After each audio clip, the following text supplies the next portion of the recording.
Lepo sheli karu basuna. Leri makali musotoria. Aleri makabosha likaya masataya. Elakai musotori kulila. Elauma kalira masotoria. You are the Lord, that is your name. You will never share your glory with any man. You will never share your glory with anybody. Almighty God, that is your name. You are the Lord, that is your name. You will never share your glory with anyone. You will never share your glory with anybody.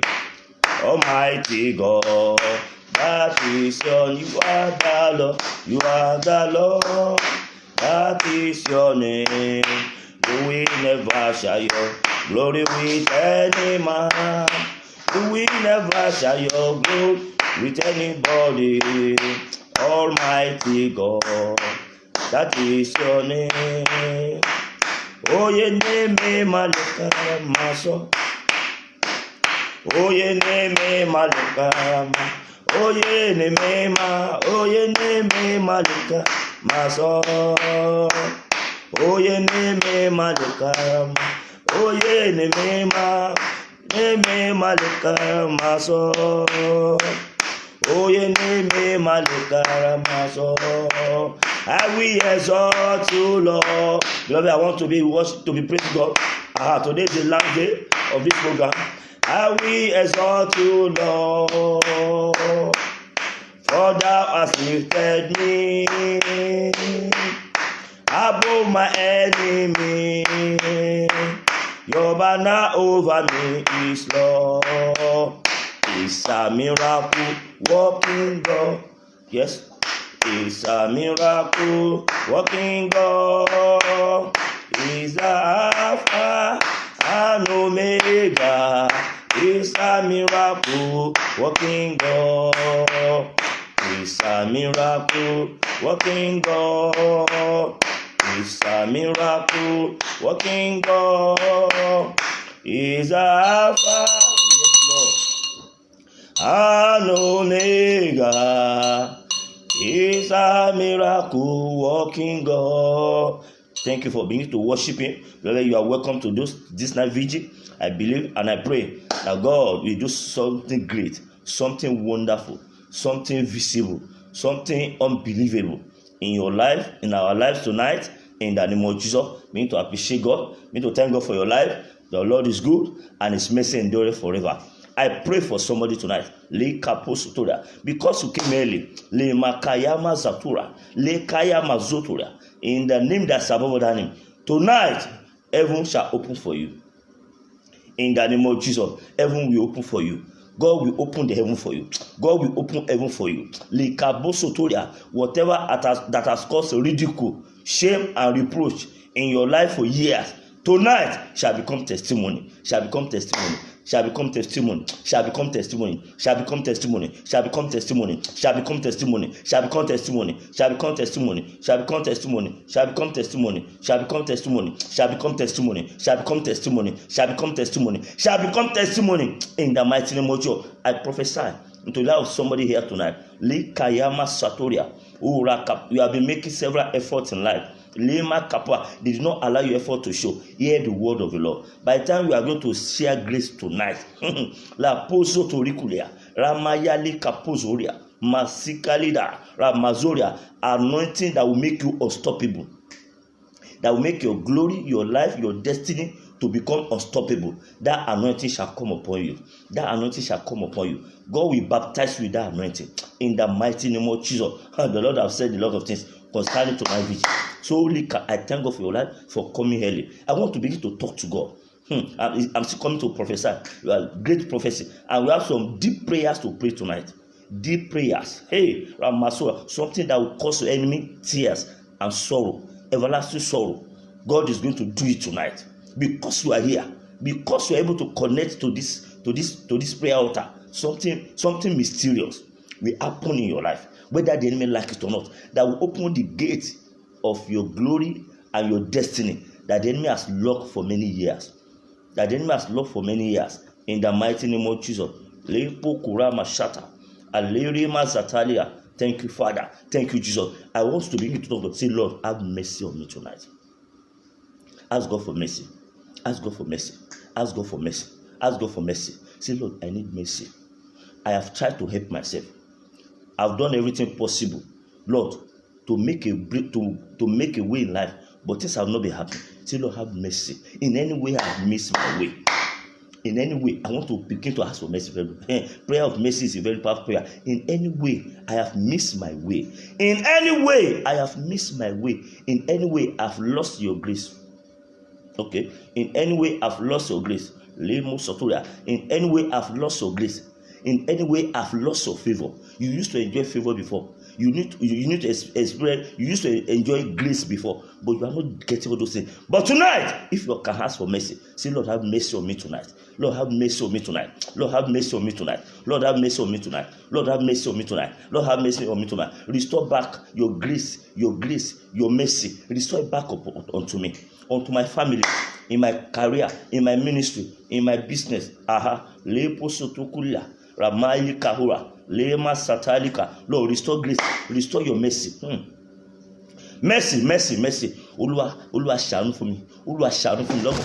Olúwa ṣàánú fún mi lọ́gàn yóò rè ni. Olúwa ṣàánú fún mi. Olúwa ṣàánú fún mi. Sorry, please. Olúwa ṣàánú fún mi lọ́gàn yóò rè ni. Olúwa ṣàánú fún mi. Olúwa jẹ́ kí n rí àánú gbà.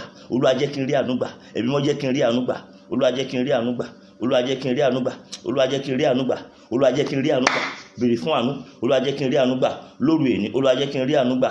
Ẹ̀mí mọ́ jẹ́ kí n rí àánú gbà. Lé Musa Kulida. Rapali Kayaba Sotorilia. Olúwa jẹ́ kí n rí àánú gbà. Olúwa ṣílẹ̀kùn àánú. Olúwa ṣí ọ̀run àánú. Lord, open the heaven of mercy. Open the heaven of mercy for me tonight. Open the heaven of mercy for me tonight. I don't want to pray in vain anymore. I don't want to pray in vain. Hey, Lakuria, the Lord has prepared us tonight. He has prepared you. He has prepared us for you to receive load of blessing. Just open your mouth and say it. Say, oh God, my Father, Likapoyaba, Likalibasoria, heaven of mercy. Open the heaven of mercy for me tonight. Lema Kabosoria, Lakuriaba. I am like a prodigal son. I am like a prodigal son that have left the way. That have done some grievous thing. But Lord, in your mercy, recover me back. And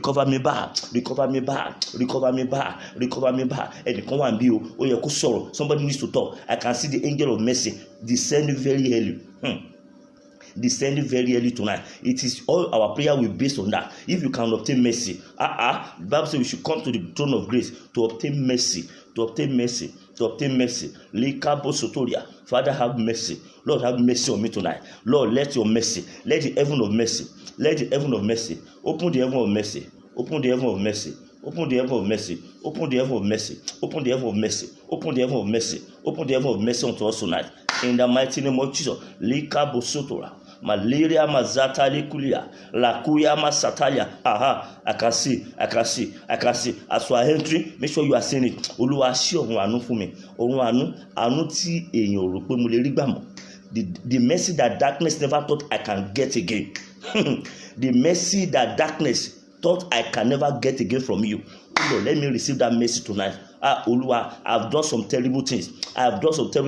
Lord, hey, I have reduced you in my heart. I have reduced in my life. Hey, I have made you too small in my life. Oh Lord, forgive me. Hey, I am made to believe in a lie that you unable to help me. Hey. But now, oh Lord, I see my wrong in my heart, and show yourself strong. Lima Sata Likuria, Uramayaka, I hear my heart, I hear my soul. Oh Lord, be magnified. Oh Lord, be magnified. Mean to say, Lord, have mercy on me. Have mercy on my family. Have mercy on my family. My family, the glory of your family that was lost. You can be the gatekeeper. You can be the one touch bearer in your family. It can be through you. I believe it can be through you that God will restore that glory back. It doesn't matter. It doesn't matter your level. It can be through you. God bless you. As you are entering, make sure you are inviting people. God bless you, that sister. God bless you. I can see you. Make sure you share it. Make sure you let some other people know that, because tonight is going to be a memorable night. A memorable night. A memorable night in your life. God bless that person. I can see you sharing. Every hand that share tonight, you will see there is no how. God can never deny you. You will never be denied of breakthrough. You will never be denied of blessing. Because tonight shall be a remarkable night. The Lord told the Israelites, He told the Israelites, say this night shall be a remarkable night in your life. It shall be the beginning of month. As if there was no other month before. But God knew what He wanted to do for them. Say this shall be the beginning of month. The beginning of month. The beginning of month, because something strange, something great that they have never seen before happened in their life that night. Somebody is looking at me tonight. Something great that has never happened in your life for years back will happen tonight, whether the enemy like it or not. In the mighty name of Jesus. But as for mercy, say, Lord, anything whatsoever that have been holding me down, anything whatsoever that have been closing heaven of mercy against me, say, Lord, I humble myself before you. If you need to go down on your knee, say, Lord, I humble myself before you. Let your mercy set me free today. Let your mercy. Somebody's here. There is something that wants you to suffer, that wants your children to suffer. But if you can settle it on the altar of mercy tonight, those children will be free. And you are going to enjoy the fruit of your labor. Say, oh God, my Father, anything whatsoever that you have seen in my life, or anything whatsoever that darkness is pointing to in my life, that will make me to suffer and make my children to suffer, Father, have mercy. Lord, by your mercy, take that thing away from me. Blot out that transgression. Holy Makapuza. In Jesus' mighty name we pray. Malakababa Sotoria. Lepa Kulia Mazaka. Malinke Kurabazata, Elika Yemo Zotoria, Malia, begin to wave your hand. I can see something happening here. Ele Kaya Baba, Malikuri Mosotora, Ele Makari Mosotora, Maliri Dayaka Bosotoria. Look, I pray for somebody tonight by the authority in the name of Jesus. Jesus Christ. Jesus Christ. I pray for you. Rima kabosotora, malaria daya kapora, lekaya mazotorida, ali kahuraba. Where you have been tied, where sin tied you, where iniquities tied you, elia makuraba, where your own sin, your deliberate sin have been tying you for years. Tonight, God will set you loose. Mercy is setting you free. Mercy of God is setting you free. Mercy of God is setting you free. Gbogbo ẹ̀ṣẹ̀ tó fi àdúrà sí voice mail. Everything that puts the answers to your prayer on a hold.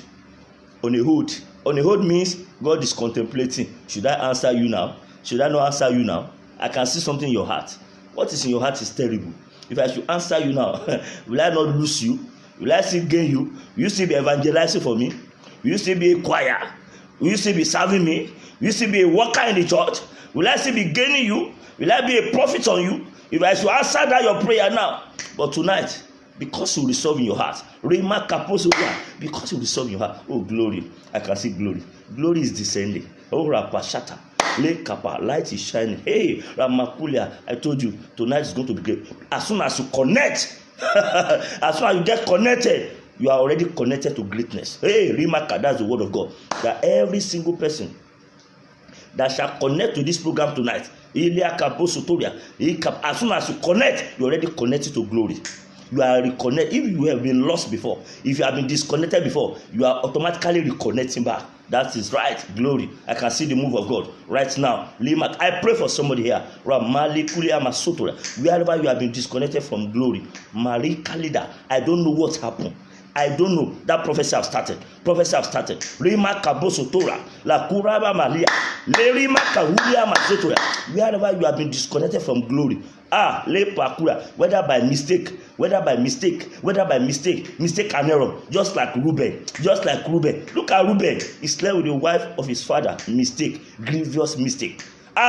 Destiny burial mistake. Rima Kudayama. Do you know the one you have done to? Rama Kapuria, that make you to throw away that glorious destiny. And this is there. Things have not remained the same. Things have never remained the same. Only Maja Kapuria, La Pulaka. He threw away his heritage. His heritage. Look at Joseph. It was the children of Joseph that now received the portion of the firstborn, Reuben. God give it to them. Malika Bosuta in 1 Corinthians chapter 5. You can see that one. But I pray for somebody tonight.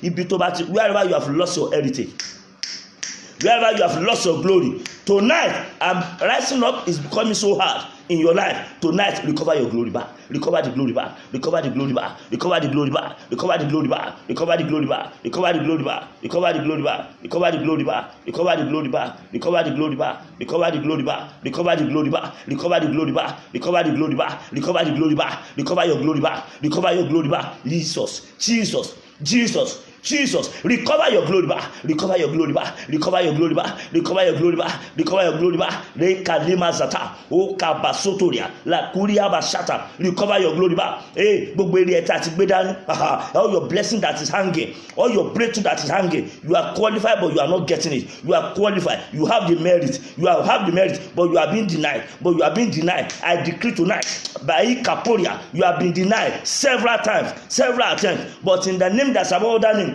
in the name of Jesus Christ, receive that breakthrough tonight. Receive your joy tonight. Receive your joy tonight. Receive your joy tonight. Receive your joy tonight. Receive your joy tonight. Receive your joy tonight. Receive your joy tonight. Receive your joy tonight. Receive your joy tonight. Receive your breakthrough tonight. The Bible says, weeping may endure for the night, but joy cometh in the morning. Joy cometh in the morning. Tonight is the night of your joy. Receive your joy. Receive your joy. Caliber. I prophesy to somebody, anointed to do the good thing that has always been hard for you to do. You have always been struggling to do that thing, but you don't have the grace. The grace has not been there. The grace has not been there. I prophesy into your life by the authority in the name of Jesus. By the authority in the name of Jesus. By the authority in the name of Jesus. Tonight, grace and anointing to do that thing, to break the yoke of that failure and go ahead. Receive that grace. Receive Lukaya, Regna Haba, Rukuba Sotora, Lekenda Ha, Ralima Zatora, Likabo Soria. Receive that grace, receive that anointing, receive that grace. Oh, Jesus Christ, Jesus Christ. I see about 3 gates. 3 gates that must open for somebody to pass here. The word of God said, lift up thy head, O ye gates, and be ye lifted up, ye everlasting doors, and the King of glory shall enter. Who is this King of glory? The Lord strong and mighty, the Lord mighty in battle is the King of glory. Ramali kaposotoa, la likabo satunda, le kaposotoya. Just as the gate had to open for Peter, 3 gates. The first gate was the inner one. Remakulia, angel had to pass when they had to pick him up. Peter, rise up, let's go. The first one open. They got to the second one. For the fact that he got out of the gate of the prison doesn't mean he has escaped. There are 2 of other gates. They got to the second one, open. And the last one that will set him to total release, that will lead him to total freedom, he opened again. There's somebody here. Lere mokura masata lekaya mazuto rikalua la lekende makuna. I don't know what those gates stand for. I see 3 gates, 3 mighty gates that must open for you to go, for you to be free, for you to get married, for you to be celebrated, for you to be promoted, for you to be fulfilled in life. In the name of Jesus, I command those gates to open now. Open now, open now, open now. A machine, oh yeah, machine. And you know, and you know, and you know, na ye, and you know, na ba, and you know, na one ika. Gate of the wicked, Ramaso Toria, La Kuriaba, the wicked of your father's house, the gate of the wicked of your mother's house, Likaboso Toria, the gate of the wicked of your environment, that they are all closing, Remakunda, that are not allowing your money to stay in your hand, that are not allowing your efforts to bring results. Ramali Kuri Masata, I command those gates to open down, open by fire, open by fire, open by fire. Open by fire, open by fire, open by fire, open by fire. I believe you are saying amen. Ramali Kudeba, Kapuze Kalia. Oh, that the Bible said the Spirit of God is upon me, anointed me to set the captive free. Remo Sotoria, Makuriaba, Yalikalia. There's a woman there. Aha, it has started. Remakulia, Yalika. You are looking for fruit of the womb. uli kabosotoria ye kaporia ibi tí wọ́n gbé ilé ọmọ ẹ lọ, where they carry your womb to, where they carry your womb to. Where they carry your womb to. Bí mo ṣe nawọ́ mi báyìí, as I stretch forth my hand, ramali kahiba le mokuriaba, I join with the hands of the Almighty God. Ibi tí wọ́n gbé ilé ọmọ ẹ lọ, pakulia, where they carry your womb to, makulia yali kapa helia lábẹ́ ọ̀run, ibi tí wọ́n gbé pamọ́ sí, where it is hidden. In the name of Jesus, that womb is coming out. Receive your womb back. Receive your womb back. Not only your womb, receive your children back. Receive your children. Receive your womb. Receive your children. Oh, swami, ma swami. Receive your womb. Receive your children. The Bible says He sent forth His word. La makulia ya likapa. The word of God is God Himself. Ikapalia. Isaiah said, "None of my word will come back to me except it fulfill that which I sent it." Say, none of the word I'm saying tonight. None of the word I'm saying tonight. As God knows, Spirit is alive. None of the word I'm saying tonight will come back to me except it fulfill that one which God is asking me to say. Limakuria mashata, olia mayaka, marimukuria. Ọ̀rọ̀ la fi dá ayé, ọ̀rọ̀ la fi dá ọ̀run. Ramasa mo sọ̀rọ̀ àṣẹ. Ìwọ obìnrin yẹn sẹ́, did God say your tears are over? Ó ní ẹkún ẹ ti dópin. Likura masata, elalukuri daha, mazekulaya masata. Aluria kahura, olia mazakula, makadia, ya lepokura, alidi musotowa, alikayebo, and receive your womb back, receive your children, receive your children, receive your children. Oyún máa ń bàjẹ́ lára ẹnìkan. Somebody normally lose his pregnancy. You normally lose your pregnancy. Àwọn olóúnjẹ oyún mu, who are those collecting it from you? As from today, I offer them blood of Jesus as a sacrifice.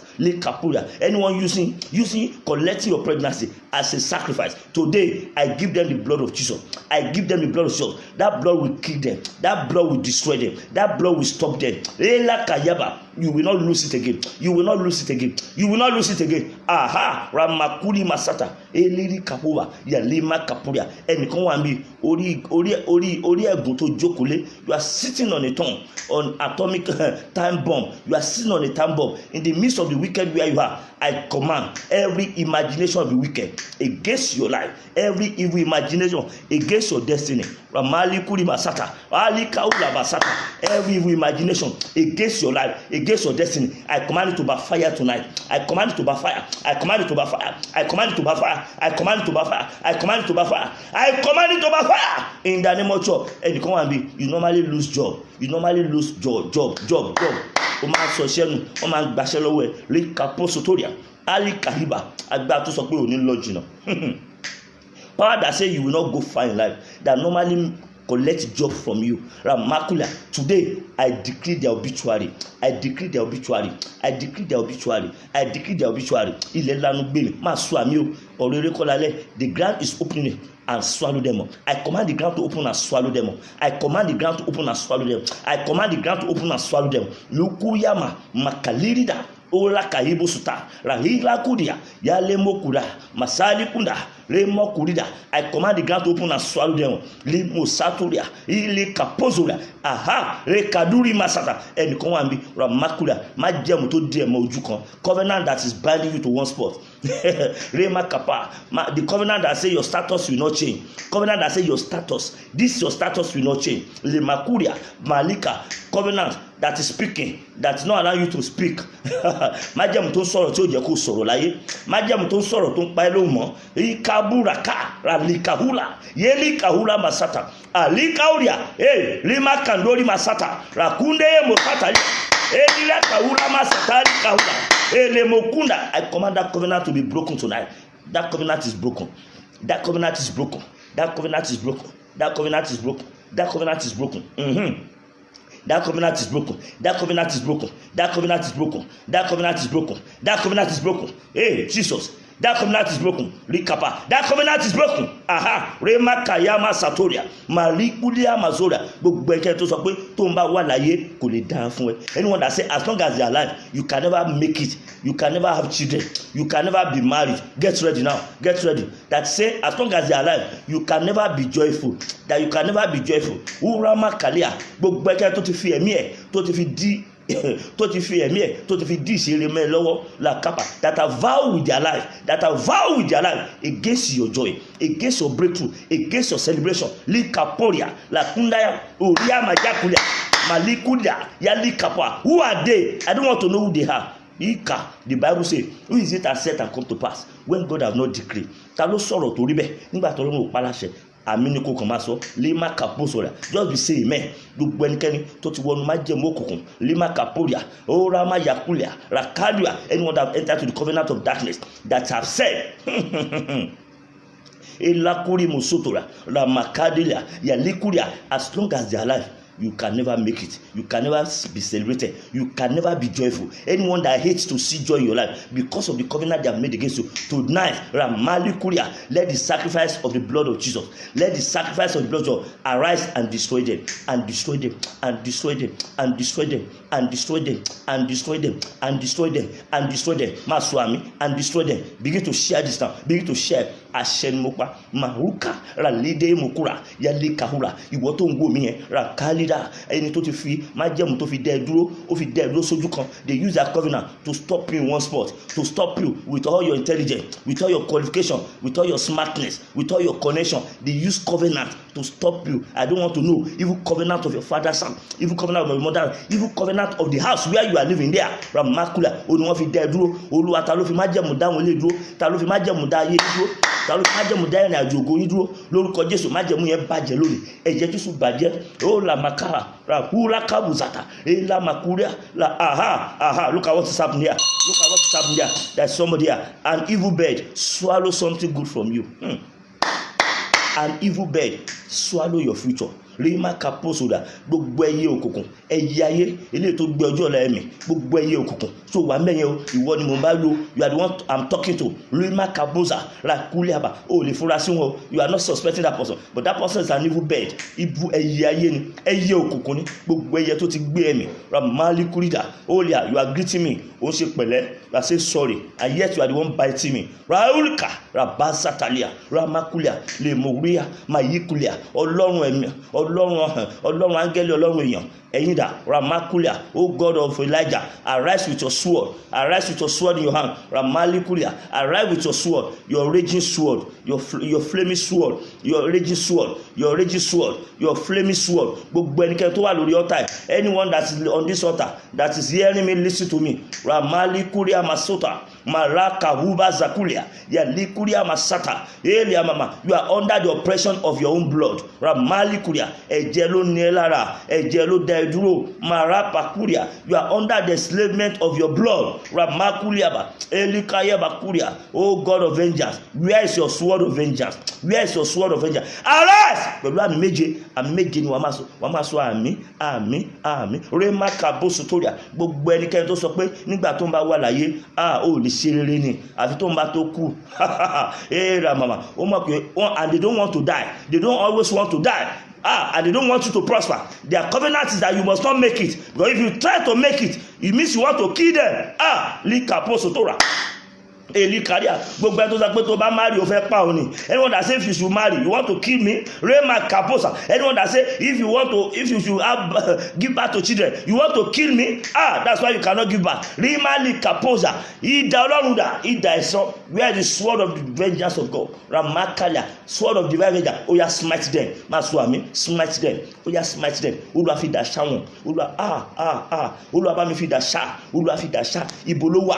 Ẹ̀ṣá ní ìdá. Tó bá sá lọ, ẹ máa leba. If they are running now, pursue them. Oh Lord, pursue them. Arise in anger because of this sister, because of this man. Rema Kaporia, Elia Mama. Ayé tí ń retí ògo, ayé ń retí re. People are already waiting to see glory. They are already waiting to see joy. They are already counting years for her. Rema Kalida, Ora Mama. Olúwa ẹ dìde. Ọlọ́run mi o. Ọlọ́run májẹ̀mú. Ọlọ́run Dani Kọ́láwọlé Olúkọ̀yà. Ó yẹ ẹ dìde. Ó yẹ ẹ dìde. Ó yẹ ẹ dìde. Ẹ dìde. Ẹ dìde. Ọjọ́ tí ń lọ. Time is going over this sister. Ramali Kuda, Ramasata. Rekunde Yebosoria, Lima Kahula, Yalimama, Iretoyaka is real no year. The blessing is supposed to have seen that the enemy is holding down, they are holding tight, they are holding bound. Uri Makandaya, you are greeting me sorry. Olia Makada, Elia Maka, every enemy in the night and friend in the day, Ramakulia, behind your battle, behind your problem, does not allow you to rise. Whosoever they are, by the authority in the name of God, let God of vengeance arise for your sake. Oh Rababa. Tonight, oh yeah, smite them, smite them, smite them.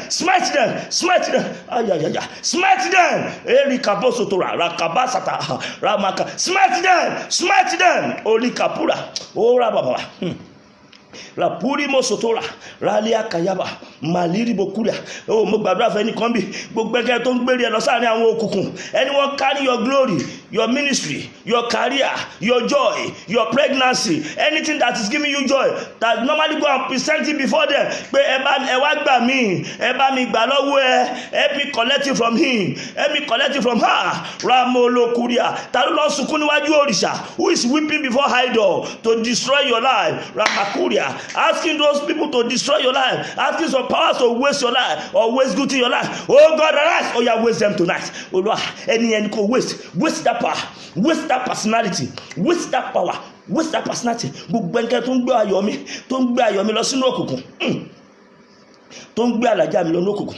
Anyone carry my breakthrough into the coven of witchcraft, ta ló ń gbé ayọ̀ mi, ta ló ń gbé iṣẹ́ tó fún ẹ láyọ̀, wọ́n gbé lọ, wọ́n carry it, they carry to cover witchcraft coven. Ta ló ń gbé ìka ayọ̀ mi lọ lókùnkùn. Ayérayé ọba àwọn ọba ògo, Ọlọ́run bàbá ọmọ àti ẹ̀mí mímọ́, ó yẹ dìde lóru èní. Gbogbo ẹnikẹ́ni lè yẹn ní bàbá tó ń gbé ìka ayọ̀ mi lọ sínú pàdé òkùnkùn, tó ní kán máa bàjẹ́ mọ́ mi lọ́wọ́, rímakùrí màsákà, tó ń gbé ọmọ mi lọ sínú pàdé òkùnkùn, tó ní kí wọ́n fi pa mí lẹ́kún, ràmàkúrí màsákà. Ọlọ́run ẹ̀san ó yẹ bá mi fi ṣòfò, divine waster, ẹ̀yin á fi ní ṣòfò di ọ̀run. Ó yẹ dìde, ó yá ó ti bẹ̀rẹ̀, ó yẹ dìde, ẹ bá mi fi ṣòfò lóru èní. Màkàríbà, gbogbo ẹ tó ń pè pàdé ọ̀ràn lé mi lórí, tó ń pè pàdé lé ìṣeré mi lórí, ẹni tó ń ríre nínú ayé mi tó ń pè pàdé lé lórí, alágbára òkùnkùn nílé ìyá ní bàbá mi tó ń gbóòórùn rẹ lára mi, tó máa ń pè pàdé òkùnkùn, that normally summon emergency evil meeting. Anyone summoning emergency evil meeting against my breakthrough, against my joy, against my promotion, against my elevation, thunder of God, oh yeah, strike them. Aha, lekapa, remakunda, máa lọ́nu yàrá yẹn kó máa pariwo sọ́lọ́run. Ojúbà ló gbọmọ lọ́wọ́ ìkùrọ̀, remakaposata, ralere mokula, aliaba sotora, ojúbọ, malikaiba, Olúwa, ta ló fi kayo mi pa mí lẹ́kún, oli makaya, eli mozora, eli makahura, yali makura, elebo sotora, malikunda, ori mayakaba, mahukayaba, Eliri mokuna, rapalukuria, arise and shine, for your light has come. Hey, your light has come. God say your light has come. Ta ló sọ pé light will not come. Who is saying the light will not come? Remokuriaba, arise and shine, for your light has come. He's talking about time. Your time, arise and shine, for your light has come. Eli kapa. Who are those that want to rise in their own time? Who are those that are ready to rise on this altar in their own time? Arise and shine, for your light has come. It's not for your light is coming. It didn't say your light is coming. It didn't say your light will come, for your light has come. There is a time. This is the time. Gbogbo agbára tó ní àsìkò mi akọjá mi láyé, gbogbo agbára tó ń jẹ́ kí àsìkò ọjọ́ ayé mi máa kọjá mi, Olúwa bá mi fòpin sí lóru ènìyàn. Ó yá dìde. Anyone that's making the time of my life to pass me, Rema Kaporia, up till now, and they have not to surrender.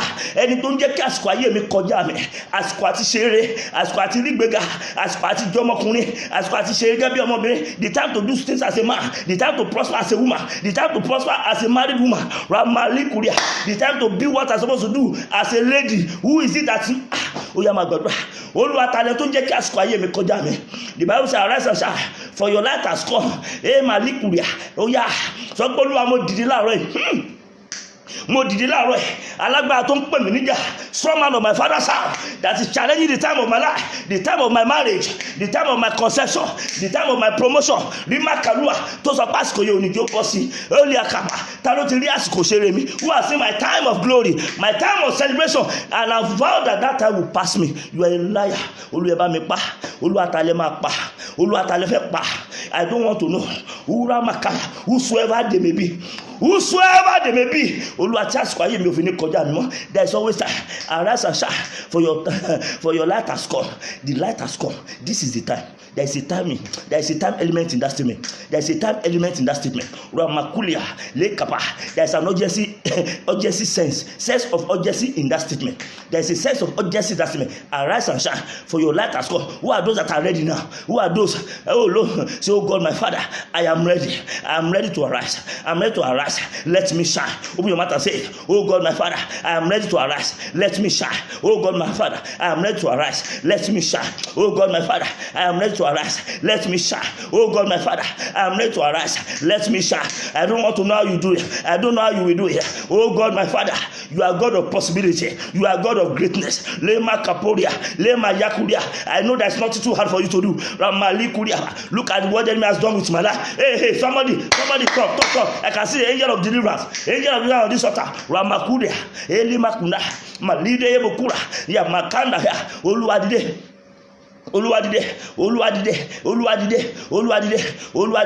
Oluwamoti dide. You will not dide. Lord, I'm rising. I've risen. Oh God, arise. Oh Ramama, let God arise and his enemies be scattered. Let God arise and his enemies be scattered. Oh Rabba, Olúwa gbogbo àwọn ọ̀tá tó sọ pé mi ò ní dìde, gbogbo àwọn ọ̀tá tó ní mi ò ní tàn. Enemy that say I will not rise and shine. Enemy that say I will not arise and shine. Roma kulia, kaporia. The Bible say, I've seen men. They wake up early, and yet they eat the bread of sorrow. That's not my portion. Every part that says I will rise and I will not shine. Any part that does not want me to rise, and any part that says I will rise but I will not shine. Two different things. Two different words. Any part that say I will not rise, you are a liar. That say you will remain on your low level, you are a liar. I got to remain on low level. Any part that want me to die in this low level, you are a liar. Die! Gbogbo okun ayé tó dé mi mọ́lẹ̀, tó ní mi ò ní dìde, tó ní mi ò ní dìde, tó ní iṣẹ́ mi ò ní dìde, tó ní ìpè mi ò ní dìde, tó ní ayé mi ò ní dìde, tó láwọn ọmọ mi ò ní dìde, irọ́ lẹ pa. Olúwa bá mi já okùn yẹn lóru èní. Ule amakaya, elamakudia. Olúwa já okùn yẹn, Olúwa já okùn yẹn, Olúwa já okùn yẹn, Olúwa já ìdè, ṣẹ̀kẹ̀ṣẹ̀kẹ̀ ayé tí wọ́n fi dè mí mọ́ ojú kan.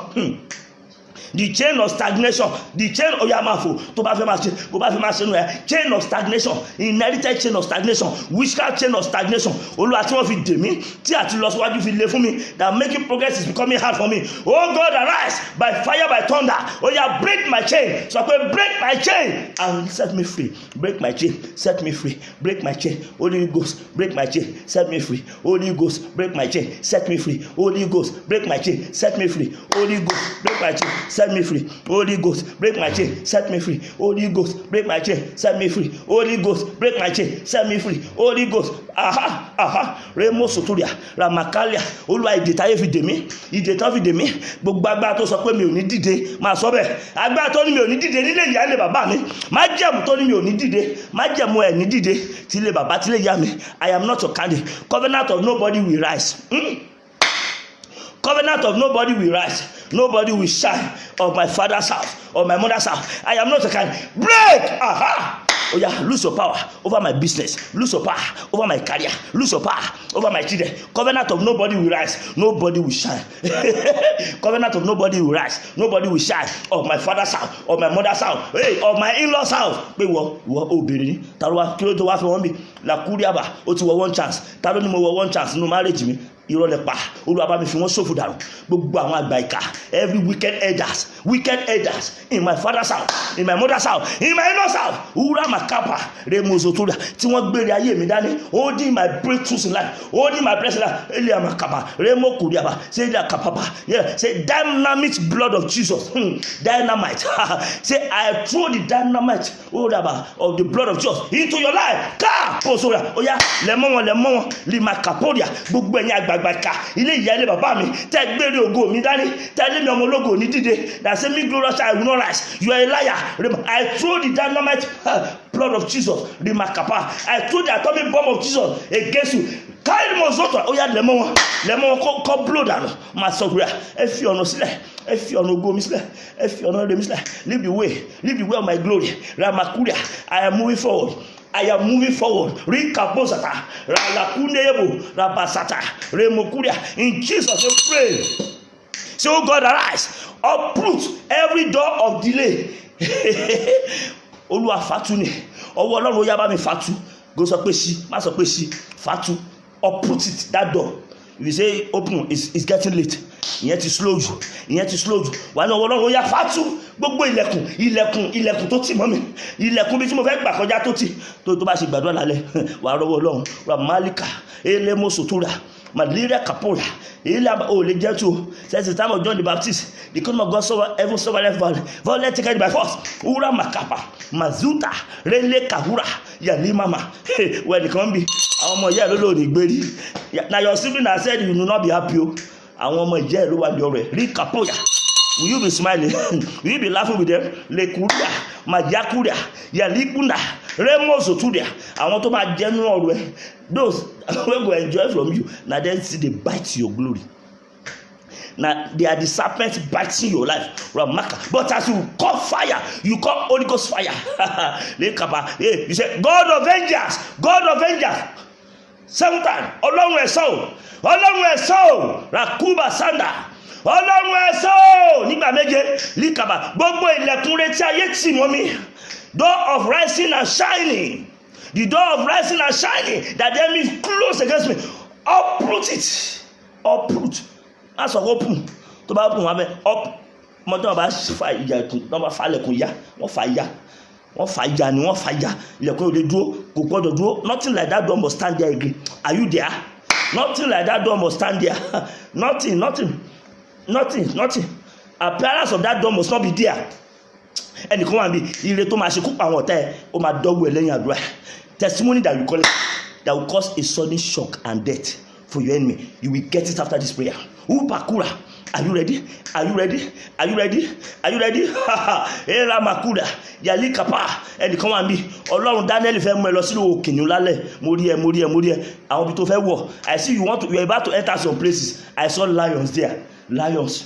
It was like case of Daniel in the lion. That's what they brought now. There was a God that fought for the lion. Lion were looking like this. And Daniel was glorified. The God of Daniel was glorified in the midst of lions. That's what will happen in your life. And they glorify God in me. They will glorify God in your life. If you can say amen, people will glorify God in your life after this program. This year will never be a waste in your life. You have been a Christian for many years. As from tonight, you will not only be a Christian by religion's sake, but you shall be a living testimony of Christianity. Oh, Marikapa, Marabuzata, me and you, we shall be. It is high time.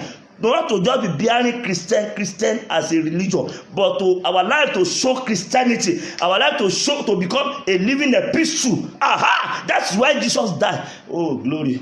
Oh, holy. I can figure. Hey, only me daddy. My covenant song is coming now. Holy are you, Lord God Almighty. What is the Lamb? Anytime that song comes out, heaven is open. Rejoice, Jesus. Let me sing that song. Rema Kariba Zata. Things are already happening. My God, I can see the presence all over. Ah, you Lord God Almighty.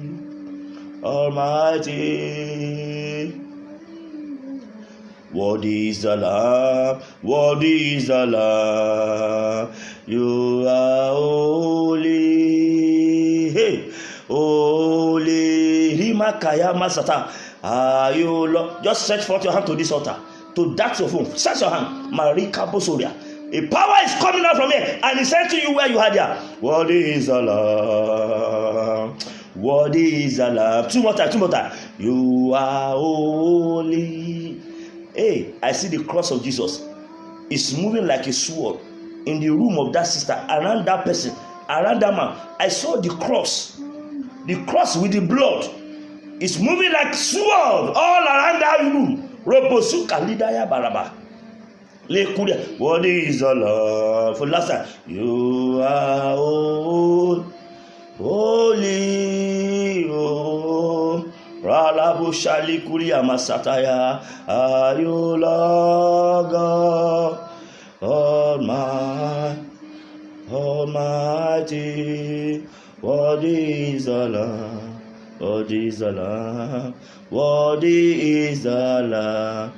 Amen. Rabu shalikuli amasatari rakaula. Eliamaka sọ pé mo gbà padà. Hallelujah. Begin to recover. Say I recover. Má dárúkọ tó bá lè sọ. begin to mention those you can remember. Gbogbo tó mọ̀ pọ́tà ti gbà lọ́wọ́ ẹ, everything you know the enemy have collected from you.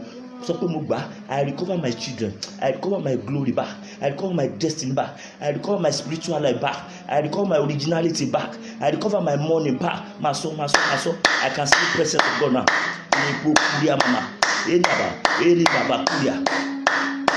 For the Lord our God reigns. Hallelujah.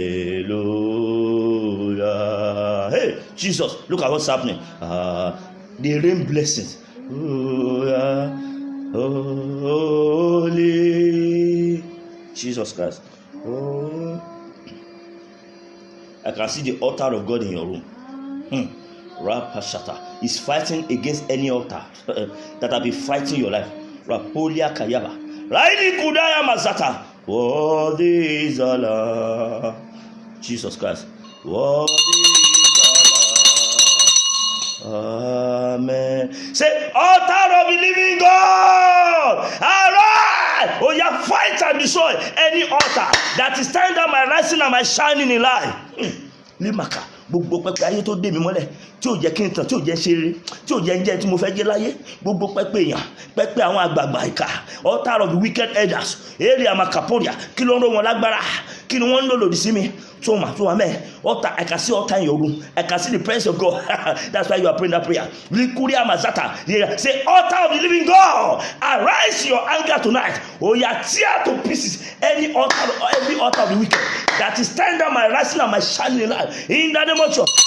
You want to pray? Ramozata, la limokuna, ye limokuna, eli kabula, ya limosotoria, ali daha, opayikuda, elele bosunda. Elirikuda, Elabasata, Elirimakuda, Uramazata, Elimukuria, Eliamama, altar of the living God. Oh, yeah, arise tonight. Oh, yeah, fight and disgrace, fight and destroy. Oh, Makapuria, Eliamakada, altar of the living God. Lemo Sotoria, Emakada, let the blood of Jesus, oh, Makalia, appear on the altar of the living God. Arise tonight and fight and disgrace any altar. Gbogbo pẹpẹ tó dá mi dúró sójú kan, pẹpẹ tó ń fìyà jẹ mí, pẹpẹ tó ń ní mi lára, altar that is behind my problem, altar that is behind delay, altar behind barrenness, altar behind poverty, altar behind rejection, the altar that is causing rejection, altar that is causing rejection, altar that is causing failure, Ramakulia, that is causing disappointment in my life. Romakulia Masata, Le Remokunda ya Bababa, Remo Sotoria, Le Kura Bashata. Oh, let the blood of Jesus appear on the altar of God. Remasata, and begin to fight and destroy. I want a total victory today. I want total victory today. Ela Makapapa, Malikapa, and deliver. Let that altar fight against any altar that is holding my blessing captive, holding my glory captive, holding my celebration captive. Cannot hold. What are they holding in your life? Mention that is holding my joy captive. Oh, Ramama, Eje Jesu, oh, Yama Farah, Lori Pepe, Pepe Olorun, oh, Yako Dide, you walk Pepe Olorun, oh, Ya Dide, Bobo Pepe Aye to ni mi lára, Pepe Aye tí ò jẹ́ rógolo, Pepe Aye tí ò jẹ́ rógolo, Pepe Aye tó ń dínà ire mọ́ mi, any altar of the wicked elders, blocking my ways of celebration in life, blocking my way of rising up, blocking my way of shining. Ramalikuria, oh, yeah, tear them to pieces. Oh, Rababa, ẹnìkan wà mẹ́, ṣóǹgbàdùà, Ramalaka, Rabasuturia, Elekindariba, Rubasuturia, yay, Jesus Christ. Eli Kapura, Ora Baba, Malikuliaba, Yelia Makulia, Yeli Makuliaba, Yalikundaha, Elebo Kuraba, La Rimosotoria, Yeli Kahula Bashata, until you pray, Ramalikulia, Ele Bokunda, La Balukulia, Eli Makunda, Le Boshakulia, Elara Baba, and Kamajure, Le Mukulia. I see something is happening in your life. Romakula, Ele Kahura, La Hula, Yale Kapusata, Rele Mokunda, Kalimo Zoria, Le Kuna, and Kangbaka, Moria Tonbaga. I see you collecting seed. Hey, that's it. ibùjókòó ayọ̀, seat of glory, seat of glory, seat of glory. Oh yeah, as you are praying that prayer, let the blood of Jesus appear on the altar of God. Oh you altar, arise tonight. Ramakuliaba. Oh yeah, disgrace, destroy, oh laka, scatter every altar of wicked elders. Tó fìyà jẹ mí, tó ní mi lára, tó pa mí lẹ́kún, gbogbo pẹpẹ ayé tó pa mí lẹ́kún, pẹpẹ ayé tó ń dínà ayọ̀ mọ́ mi, pẹpẹ ayé tó ń dílẹ̀kùn ẹ̀rí mọ́ mi, pẹpẹ ayé tó fẹ́ sọ ẹ̀rí di rádaràdá mọ́ mi lọ́wọ́. Every altar of the wicked that want to mesmerize my life, that is harassing my glory, that is rubbishing my destiny. Holy Makaya, pẹpẹ tó sọ pé Ọlọ́run dà, pẹpẹ tó pè Ọlọ́run níjà. Every altar that is challenging God in my life, oh you the altar, blood of Jesus appear on the altar of God tonight. Oh yeah, disgrace that altar, disgrace that altar, disgrace that altar, disgrace that altar, disgrace that altar, disgrace that altar, disgrace that altar, disgrace that altar. Luma kapa mazekula. Aliri mosotora, rakude mosoria, Ọlọ́run tó pa Pharaoh, oh God that kill Pharaoh, oh God that kill Herod, oh Master, arise, kill any man, any woman behind any altar, behind any idol, behind any shrine that is not allowing me to rise and shine. Tí ó jẹ́ dìde tán, tí ó jẹ́ kí n dìde, tó ní mi ò ní dìde, tó ní tí má tún dìde mi ò ní tán. It is something to rise. It's something to shine. It's something to rise. Any altar, any power, any personality behind any altar, behind any shrine, in any coven that says I will not rise, or that says even if I rise, I will not shine. You are a liar. Oh yeah, be wasted tonight. Olú ẹ bá mi fi ṣòfò sórí pẹpẹ. Ẹ bá mi fi ṣòfò. Ẹ̀yin áńgẹ́lì onídà. Ẹ lọ gbé ìdàbà ńbẹ̀. Ẹ lọ gbé ìdàbà. Ẹ fi ṣòfò lẹ́ni. Lúkà bàjá. Rémókúrì àmàṣà. Gbogbo alágbára òkú. Nílé ìjà ilé bàbá mi. Orí àmà tó wà lórí pẹpẹ. Lọ́wọ́lọ́wọ́ báyìí. That's on any altar right now. On any altar. On any altar. In any coven. In any coven. Rímà kúlà. Yèmà. Tó ní mi ò ní dìde ni. Tó lò ní jẹ́ kí n dìde ni. Tó lò ní jẹ́ kí aláìdìde mi ò ní jẹ́ kó ṣẹ. That my dream of rising, they will not allow it to come to pass. You are a liar. Remo Sotoria. Tó ní mà tún dìde mi ò ní tán. Ó ní tó bá tó rí nǹkan ò ní jẹ́ kó wúlò fún ẹ. He said even if you get it, you will not allow it to make. You will not be. You are a liar. Oh yeah, be wasted. Jesus Christ. Jesus Christ. Look at what is happening now. Rabalikulia. Aliri Makura. Leyekendiribo. Mara Kaposoturia. Raliri Makandorina. Ola Bashaka.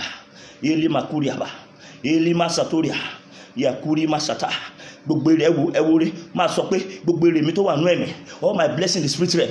Olúwa tó ń wá mi kiri, tó ń sọkún pé mi dà, that is kind looking for me, that the enemy say no, that the enemy say no. Ó yá sọ pé mo gbà lóru ni. Ẹ̀mí mọ́ sọ pé mi mọ́ so mi pọ̀ mọ́. Holy Ghost connect me to my breakthrough blessings. My breakthroughs are my blessing. That is searching for me in the spirit realm. That alikapodia, that the wicked are delaying the spirit realm. Tí wọ́n dá dúró nínú ẹ̀mí, tí wọ́n jẹ́ kó dójú ayé. Ẹ̀mí mọ́ ó yá so mi pọ̀ mọ́ lẹ́ni. Holy Ghost connect me. Holy Ghost bind me with that blessing. Bind me together with that breakthrough. And let him manifest in the physical. Aha, that's right. Relia kapuya. Ralia mokunda. Ela basota. Rapuli kada. Ele muzutulia. La yama kadura. Gbogbo ere tó ń wá mi kiri nínú ẹ̀mí. Ẹ̀yin ọmọ mi dà. Owó mi dà. Ògo mi dà. Ògo ń rùn lórí ẹlòmí. Ògo ń rùn. Ẹwore tó yí ẹlòmí ká. Ya. Some blessing. Oh Jesus. Jesus. Rema kapuria. La mayaka. Blessings are smelling.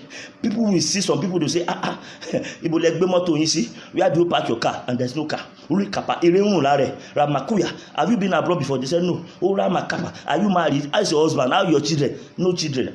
No husband. Ramalika. Erehun la re. Ṣùgbọ́n ire yẹn wà nínú. Wọ́n dá dúró. Olúwa, agbára tó dá ire ayé mi dúró sínú ẹ̀mí. Olúwa bá mi fi wọ́n ṣòfò lẹ́nu. Olúwa gbà lọ́wọ́ wọn. Olúwa gbà lọ́wọ́ wọn. Olúwa gbà lọ́wọ́ wọn. Ẹ̀mí mọ́ gbà lọ́wọ́ wọn. Olúwa mo fẹ́ dìde mo fẹ́ tàn. Ó má kàlídà. Ó ramakana. Ele mosutura. Maika lurida. Liri mosutura. Alikaya baba. Le tundaya bahuka. Le rimasata. Le gbogbo ẹ̀yin ọlọ́pàá òkùnkùn. Every satanic police. Every area boys. Ulia makaya. Gbogbo ẹ̀mí òkùnkùn tí wọ́n fi sójú ọ̀nà fún mi pé mi ò gbọ́dọ̀ ọ̀rọ̀ náà kọjá. Emali kapa. Ọlọ́pàá àdúgbò. Environmental satanic police that are already on my way. Remakaya sọ pé ara iná o ya clear them off. Olúwa ara iná palẹ̀ wọn mọ́, ara iná palẹ̀ wọn mọ́, ara iná palẹ̀ wọn mọ́, ara iná palẹ̀ wọn mọ́, ara iná palẹ̀ wọn mọ́, ara iná palẹ̀ wọn mọ́, ara iná palẹ̀ wọn mọ́. Gbogbo ọlọ́pàá òkùnkùn Rema Sakalia, gbogbo ọlọ́pàá òkùnkùn eléyìí tí wọ́n ayé fi ṣọ́ mi, tí wọ́n fi ṣọ́ mi Remokura Bashata. Ọlọ́pàá ọkùn tí ayé fi ṣọ́ mi Ramalikulia pé kí n má ranú lọ, pé kí n má lè dìde, pé mi ò gbúdọ̀ dìde. Olúwa bá mi fi wọ́n ṣòfò dànù. Remalikulia, open your mouth and pray. Rahimo Sotokura, Alere Makaduria, Elimo Sotokura. You are getting there. That's right. lepo shakulida, elaya basotoria, ela bakuria makuria, ropo sotori makuna, elima kauba jata, aliri de mukuna. In Jesus' mighty name we pray. Get ready. Don't be tired. Don't be tired. Malikapa. Today is the 5th day. This prophetic word must come to pass in your life, in my life. Say, arise and shine, for your light has come. Arise and shine. There is a time element in that place. I pray for somebody here. There is a time. Who are those that want to rise in their own time? Earlier, Psalm says, I will arise early. Arise early. There are some things to do early. There are some things that can be late. There are some things to do early. Oh, yeah, nowhere. See what you stretch forth your hand here. I want to decree. You'll be shouting amen. You will shout 10 amen. Amen. Amen. Aha. Jesus Christ. Ukapuzata. Ukulia mazakunda. Aliri kayemuzra. Mayakurida. Uria mayakaya. Le kuriawa. Ntaye gba lowo e to ye ko fi dide láyé. What the enemy collected from you that you need to rise. Le makuri masata. That you need to rise and shine. Assuming they collected ability to interpret dream from Joseph, what could have happened to him? He would have died in the prison. Ayé ti rí tó nílò láti dìde, òun náà máa target. They would have seen what you need. And immediately they saw it, they'll be pursuing it. If you allow them to capture it, that's where the problem is. I pray for you tonight. Ramali kuria, gbogbo tó nílò láti dìde láyé. Ralika posura, tó nílò láti fi jẹ́ èèyàn láyé. What you need to become something in life, to become somebody, to become influential in life. Ramakulia, that the enemy have collected or they want to collect. Rima Sata, in the name that's above that name, above other names, with your tenement. Oh yeah, recover them back, recover it back, recover it back, recover it back, recover it back, recover it back, recover it back, recover it back, recover it back, recover it back, recover it back, recover it back, recover it back. Oh yeah, gbà, má sọ àmì. Ó yá gbà, màmá, ọmọ yẹn, ọmọ ológun yẹn tí o need, tí wọ́n ti rí, bọ́mọ yẹn ló máa mú ẹkú nínú ìyà, bọ́mọ yẹn ló máa wo ìyà rẹ, ló máa wò sàn tí ayé ti mú. Màmá, ọmọ yẹn lórí ẹni, Olúwa dáwọ́lé, Olúwa dáwọ́lé. Ó yá gba ọmọ yẹn padà, gba ọmọ yẹn padà, gba ọmọ yẹn padà. Màmá, Ramasotoria, that your job, Ramakuliaba, Yekuriaba, that they have turned to nothing in your hand. Ramalikuria, that they have seen that that's where your mind is, that they have seen that's where your glory is, that they have seen that's where your rise is, that they have mesmerized, that they are attacking their night. Lukuria, to bali so ami jo to wa, you anybody on this altar, if your name can be loud, that anybody on this altar, ni orúkọ tó ju orúkọ lọ, orúkọ àdìtú lórúkọ yẹn, ó ní at the mention of the name of Jesus, ó ní every knee shall bow. Ẹ máa wò tó ṣẹlẹ̀ lọ́wọ́ báyìí, ẹ máa wò, wọ́n yí ìtẹ́ ẹnìkan padà, they are changing somebody's story instantly there. Ura mashata, ura mayakula, yelia makulia, masokulia. Ezekiel, ó ní Olúwa, Oliaba. Oh, God said, Ezekiel, can this one live? He said, God, you are the only one that know. God said, Ezekiel, what are you saying? With your relation with me, prophesy. Don't you know what I can do? Don't you know who you are? Don't you know who you are? Beloved, I use the grace of God upon my life and I speak it to your life by divine mandate and unction. Le makura to bá gbàgbọ́. Mo rí àwọn ilẹ̀kùn dẹ̀ tí ń ṣí o. I see gates are opening in their own accord because you are here. Ramalikuria, kahura, yeledaya, orabashata. Ọ̀run ti dìde. Mo rí Olúwa ti dìde. Ó ti dìde nítorí tiẹ̀. Likura, ẹ wo nìkan, ire ẹnìkan wọ́n yí padà, wọ́n sọ di eru mẹ́ lọ́wọ́. They have turned somebody blessed upside down, but because you are here, receive your original glory and testimony back. Rabalika, Remozotoria, Raikalia, ògo yẹn mo gbà, Olúwa dá padà. Nǹkan yẹn wọ́n sọ orí ẹ̀ kodò mẹ́ lọ́wọ́. Ọlọ́run ti dá padà, ó dá padà tó ipò wa mẹ́. Rapasotoria, ẹ wo tó ṣẹlẹ̀. Look at what is happening. Jesus Christ, Likura pasata kunda kahura ba shatora, alia kahuba yali. Mo rí àwọn mẹ́ta, àwọn áńgẹ́lì mẹ́ta nínú yàrá ẹnìkan. There are 3 angels in a woman and a man's room in that place. Oh, kahura, yali kahura, yali daha, ralimaka, remosoria. Wọ́n wá jà ogun fún ẹni o, ramaka. Wọ́n nípa ìrọ̀ká wọn ọ̀tá ẹ̀, wọ́n láwọn wá láti wá jà fún ẹ. Rapukaya, rapasata, moriji. Ìjì tí ń jà láàrin àwọn ọ̀tá ẹ̀. There is a raging storm in the camp of your enemy right now. Oh, basata, remakulia, ọ̀run yẹ dídé, ẹ ṣàṣepárí iṣẹ́ yẹn, ẹ pa gbogbo wọn run. Kill all of them and bring that glory out for that person. Jesus Christ. Mo wo ẹnìkan ní àjálẹ̀, ayé ti rì ẹ́ mọ́lẹ̀. you have been buried. But as I'm looking at you now, I prophesy, gbogbo ẹni tó ń wò mí lọ́wọ́lọ́wọ́ báyìí tí ayé ti gbé sí, wọ́n ti gbé sí togotogo, ayérayé o, ọba àwọn ọba, àjíǹde àti ìyè, èmi ni tó ń jẹ́ èmi ni má ṣe bẹ̀rù, Ramalikuria, ọba tí ò mọ kò ṣeun tì, Eliamaka, God of all possibility, Raleka Puyaba, Rapa aṣòro kọlu bí ògiri òkè, Eliama Yakaya, Rapa ẹkùn ọkọ Pharaoh, ẹrù jẹjẹ létí òkun pupa, Eliama, èmi ni má ṣe bẹ̀rù, èmi ni ọlọ́run àwọn ọlọ́run, ọba àwọn ọba, is the King of Kings, is the Lord of Lords, is the I am that I am. Ó yá nítorí tiẹ̀, because of you. Ibi tí ayé fi ẹ́ pamọ́ sí, where you have been buried, and that rising up is becoming a great task. Àti dìde ní ẹ lára. Ó yà gbogbo ìyẹ́ ni wọ́n ti gé. They have cut all your wings to fly. Rapali Kuria, àwọn tó mẹ́ gangan ló ṣiṣẹ́. Ogun ilé tó le gan, it's a stubborn house of the enemy. But hear the word of the Lord. Oh Ramakuria Masata. Oh sọ fún Israeli, he told the Israelites, say, I carry you out of the land of Egypt on my eagle's wing. Pharaoh sọ pé ta ló fẹ́ gbà yín lọ́wọ́ mi, Ramaka, ọlọ́run ni mo wá ju ìpẹ́ ìyẹ́ mi mo fi gbé yín. Ta ló wà mẹ́ ìwọ tí ayé láwọn ti gbé sí, wọ́n ló ti parí, wọ́n láwọn parí iṣẹ́, ta lẹni tó sọ̀rọ̀. Ramalikuria, I speak to your life today, kí lè ní tó mọ́ before this day break. Rima Kaporia, Eliaba, ọlọ́run tó gbé sẹ́ẹ̀lì tó pọ̀n wọ́n jáde, ó pọ̀n wọ́n jáde, gbogbo eré ẹ, ògùn ẹ àti wọ́gán tí wọ́n ti fi sínú yàrá àhámọ́ àjálẹ̀ tán níbi tá a fi ẹ́ sí, ibi tá a fi ẹ́ sí, ìwọ lágbájá kò sí bó ṣe fẹ́ jáde mọ́, ìwọ tàmẹ̀dùn, you lágbájá, there is no how you can ever come out again. Hear the word of Lord before this day break, oya come out. Oya máa jáde, ó jáde, wọ́n mú ẹ jáde lẹ́ni.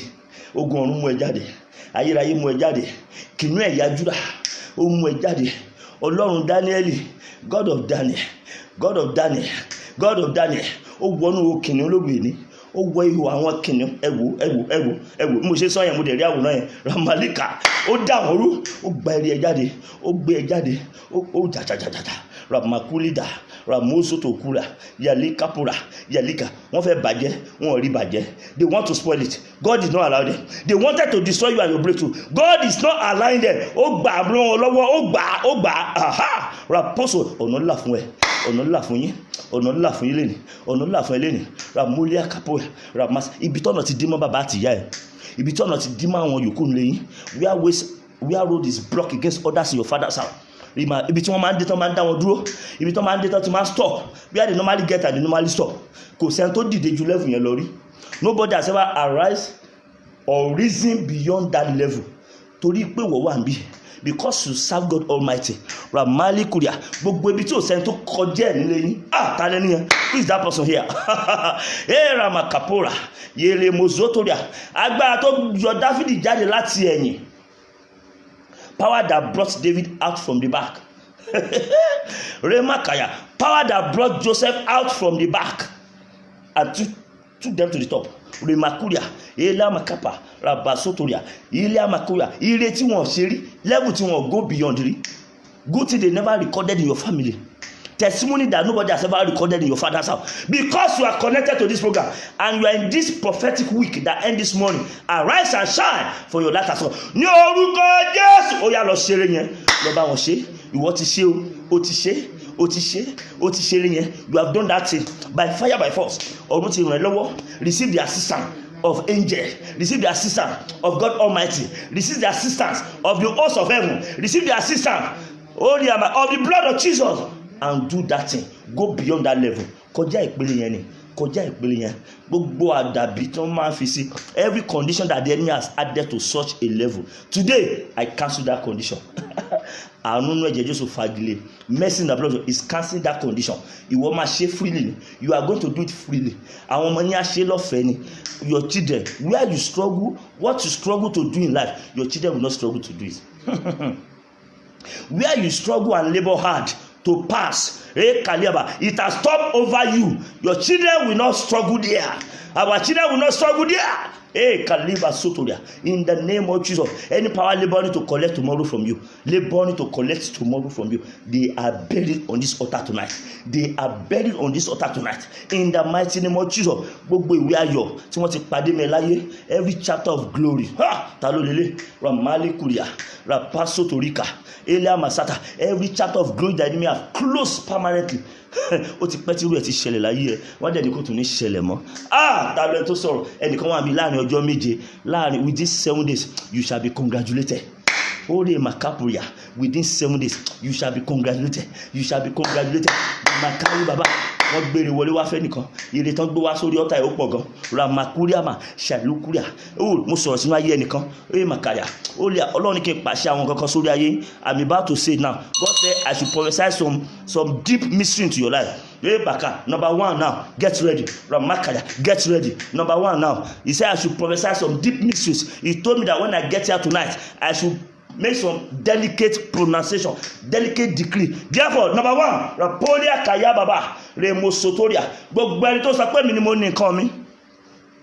Anyone that is claiming vigorously that is ready to die, under authority of I am the owner of my thing.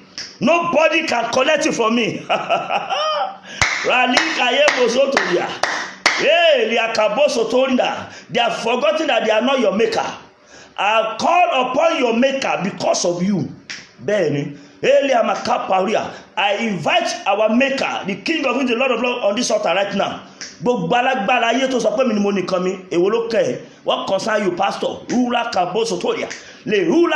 I can do whatever I like with my thing. I pray for somebody looking at me that is in that battle of I am the owner of my thing. I can do whatever I like. They will run mad for you to shine. They will run mad. They will go mad. They will die suddenly. They will die shamefully. They shall be demoted into the realm of the spirit. Their altar shall destroy them. So Swami, Toba we Jekoju ni koja. Ramalikuna. Relia Kapoya. Ori Mazanda. Gbogbo ẹni tó sọ pé gbogbo agbára ló wá fi bá ẹja. Elia Kapaya. Now that you have known, we are talking to Amogun tó ń jẹ báyìí. Ṣé bó ti wá mọ̀? Ó ti bẹ̀rẹ̀ wàhálà báyìí. Any power that says I'm the owner of things, I'm the owner of my thing, and they are telling you that now that you have known that I am the one there. Remo Kuria Masata, Arugbojo, ancient of days. Arise, bring your instant judgment upon them. Your instant judgment, your instant judgment, your instant judgment, your instant judgment, your instant judgment, your instant judgment, your instant judgment in the name of Jesus. Ramakuria. That one is settled in Jesus' name. Prophecy number 2. Ula Kabosata. Raliya Makura. Yeli Maka. Gbogbo ẹnikẹ́ni tó sọ pé ó ṣẹ̀ mí. Ó ṣẹ̀ mí. Ó ṣẹ̀ mí. Ó ṣẹ̀ mí. Má jẹ́ kó mọ̀ pé ó ṣẹ̀yàn. You offended me. You offended me. You will suffer your children. They say your children too will suffer. Or they say your parents offended them.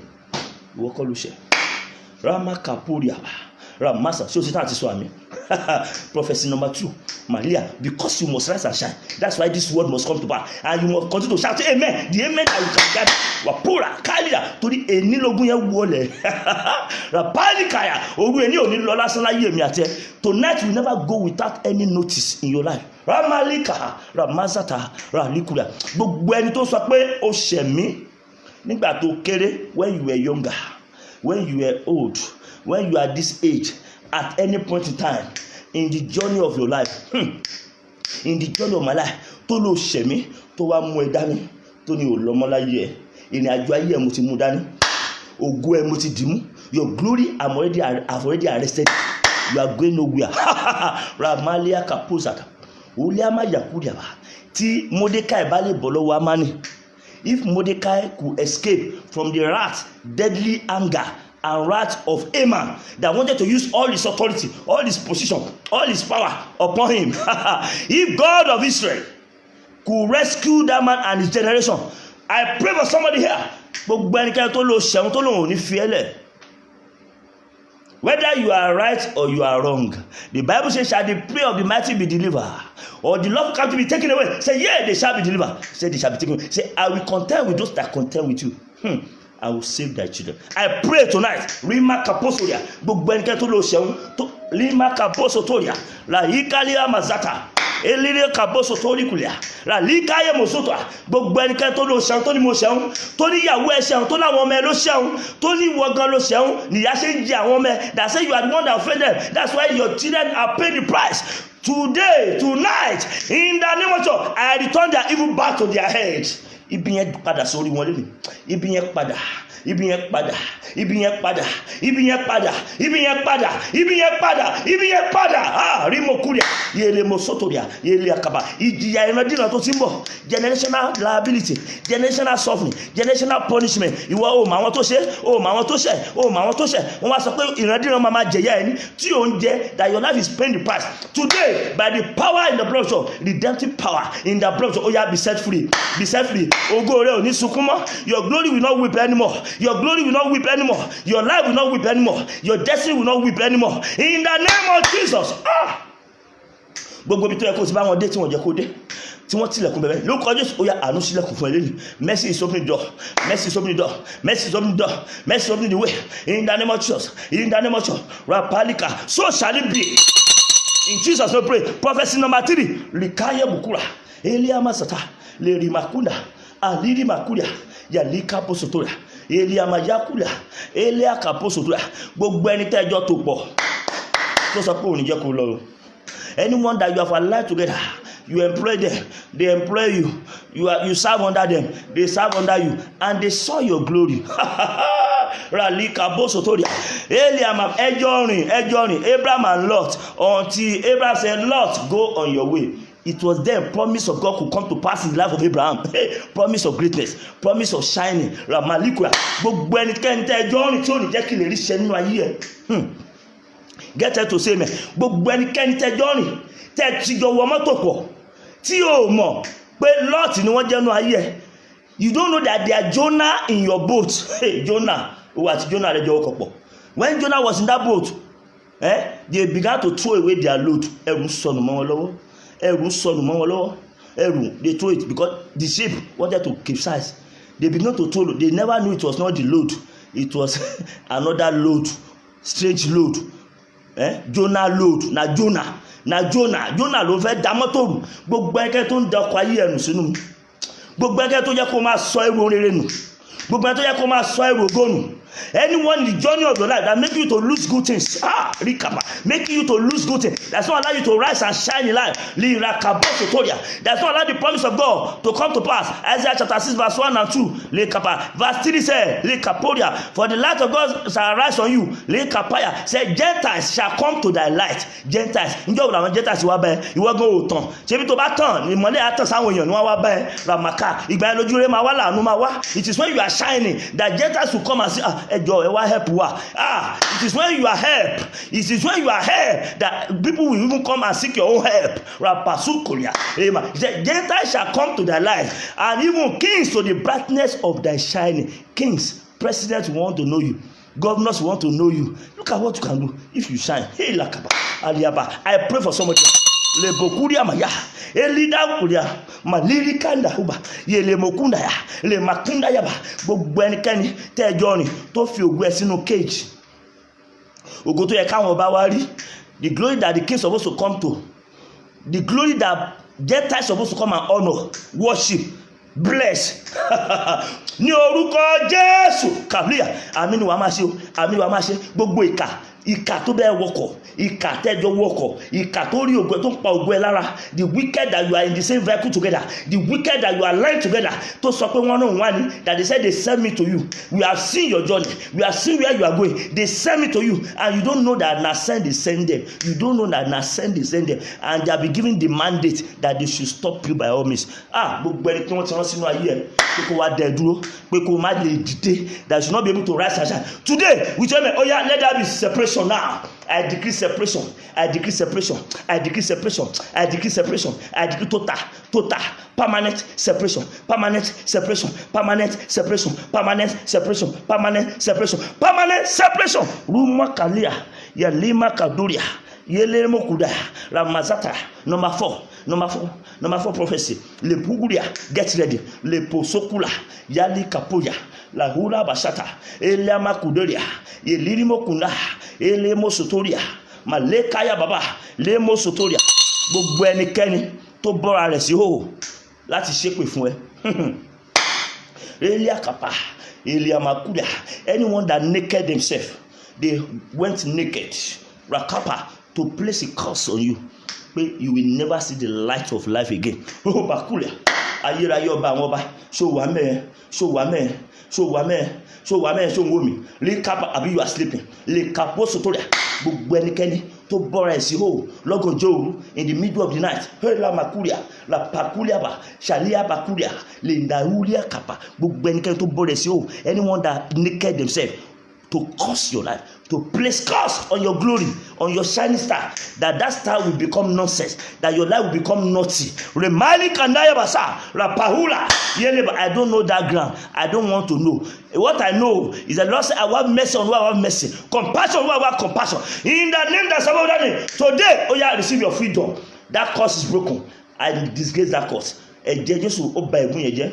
Is disgracing that curse. Blood of Jesus, disgrace that curse, disgrace that curse, disgrace that curse. That word that person said in that mood, in that state, Ramalikuya, only ho lo wasaye, olumboran so leni. He said they naked themselves today. You lagbaja, you lo wasaye, you onya lo bosi leni. Ramalikuya bashata, you onya lo fi egegun marika posoya. They said they curse you in that nakedness. Rapolia kaya, le mayakuria ba. They use whatever authority, le makada. Today, let the power of the cross.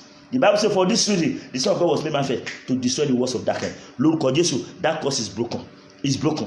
Àpárẹ́ ó ti tán o lórí ayé ẹ kò ní ṣiṣẹ́ mọ́ àdá ìdúró mọ́ ilẹ̀kùn ti ṣí fún ẹ o ti rí àánú gbà o ti rí àánú gbà o ti rí àánú gbà o ti rí àánú gbà o ti rí àánú gbà ibi tí a dì ẹ́ mọ́ tí ègún yẹn dì ẹ́ mọ́ wẹ́dẹ́ o jẹ̀bi àbó jẹ̀bi ọ̀run ti tú ẹ sílẹ̀ o ti bọ́ lẹ́ni o ti bọ́ lẹ́ni o ti rí àánú gbà o ti rí àánú gbà àgbélébù ti ṣiṣẹ́ yẹn o cross has perfected that word o lè limaka maraluya remozataya aṣọ ògo tí wọ́n gbà lọ́wọ́ ẹ̀ tán sọ ẹ́ sí o ègún yẹn sọ ẹ́ sí o that cause naked you adá aṣọ ògo yẹn adá padà lẹ́ni original ó padà lẹ́ni o ti make sure you share this o make sure you share adá ògo ẹ padà adá àyànmọ́ ẹ padà ayé ẹ tí wọ́n yà láàárọ̀ they paralyze your life you are struggling hard torí ègún yẹn torí ayé ẹ ó sọ orí ayé ẹ kodò that cause turn your glory upside down today o ti rí àánú gbà adá ayé ẹ padà adá ojúlówó ẹ padà gbogbo ọrọ̀ ẹ tí a fi ègún kó lọ all your blessings that they took away with that cause they are restored back in the name of Jesus.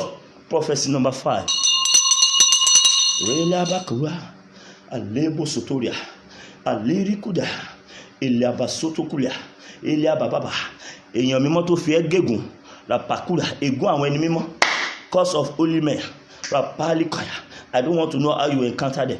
Ramulia kariba elirimakuria cause of holy men over somebody's life here. That is prophecy number 5. Eléyìí tó di ayé ẹ mọ́lẹ̀ wọ́n ní wọ a máa fi ta fi jù ẹ lọ a máa fi hàn máa fi hàn pé Ọlọ́run pè mí Ọlọ́run ẹlẹ́dàá ìṣẹ̀dá yàtọ̀ ni mo wá kípe báyìí èèlà kàpóyà gbogbo ègún àwọn èèyàn mímọ́ tó dá ẹ dúró màrí kàpóyà bóyá o ṣẹ̀ wọ́n ní o bóyá o ṣẹ̀ o bóyá o jẹ̀bi o bóyá o jẹ̀bi o Ramalikuria, because Holy Spirit has brought to me that I should address this. Ramalikaya, Lerama Sotoria, Boya Ololo Shashimbe. I don't want to know. La Kuria, Toripo Tisukusa Lorun Loru, or not Bebe. I decree, Marika Pozuria, authority that's above all authority. Rapolia Kaya, Rapoyo Kuliaba, Raposotorika, by the mercy of God. Rapoyakulia, by the mercy of God. La Makulia, Ora Mayakulia, Yeli Makuria Mashata, Alia Mazotoria, ogun tí wọ́n fi lé ẹ lórí, ègún tí èèyàn lọ́rùn fi lé ẹ lórí, tí wọ́n ní bó ṣe wà inú wa ṣe kú. Eliama tí ẹnu àṣẹ, anointed mouth, they placed on your life. Rapolia Kaya, wọ́n wá fi ẹ̀gàn sínú ti, wọ́n fi ẹ̀gàn àti ìtìjú sínú ayé ẹ̀. Lóru ẹni, àánú parí ẹ̀. Àánú parí iṣẹ́, àánú orígi àgbélébù, ó tú ẹ sílẹ̀. Mercy on the cross of Calvary is setting you free. Mercy on the cross, mercy of the cross. Àánú orígi àgbélébù, àánú ni o. Ọlọ́run ní kí n sọ fún eléyìí, torí ẹ̀ ló ṣe rán mi wá síbí. Ó láti wá bà àwọn iṣẹ́ ìjẹ́, láti wá ṣí ọ̀nà ògo fún yín, to open the way of glory bar. Ramaliaba, gbogbo ègún ènìyàn mímọ́ tó ti tilẹ̀kùn ògo mẹ́. Lóru ẹni, aṣílẹ̀kùn yẹn, orí àánú gbà, akẹ́ ẹ̀kú oríire, ọ̀run kú ẹ káàbọ̀. Heaven is welcoming you back into glory. They are welcoming you back into celebration. They are welcoming you back into life of glory. In the name of Jesus, so shall it be. In Jesus' name we pray. Prophecy number 6. Lipa yakurida. Elikapo sotoria. Ègún ẹni tó ti kú lórí ayé ẹ because of anyone that is dead. Rapolia kapa. Libaba. Ẹni tó ṣẹ̀ tó kú. Anyone you offended. Likaporia, and they place a curse, but you could not get them to reach them again to correct the mistake and error. Remaka, ajinde atiye, mo gbé ọwọ́ mi sókè nítorí ẹni lóru ẹni. Rapali kaiba soria, mo gbé ọwọ́ mi sókè, gbogbo ẹnikẹ́ni tó ṣẹ̀, tó dẹ̀ ti lọ, tó ní rárá ègún tó ń fẹ́ lé ẹ lórí sí wà mẹ́, that the cause they place on you is still there.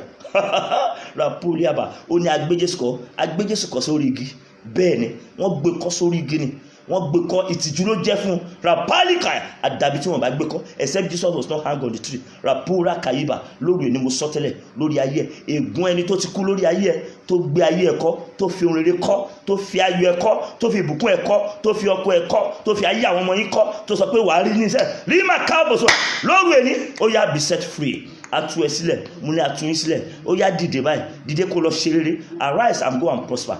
Dìde kó lọ ṣe rere, àníkẹ́ dìde kẹ́ lọ ṣe rere.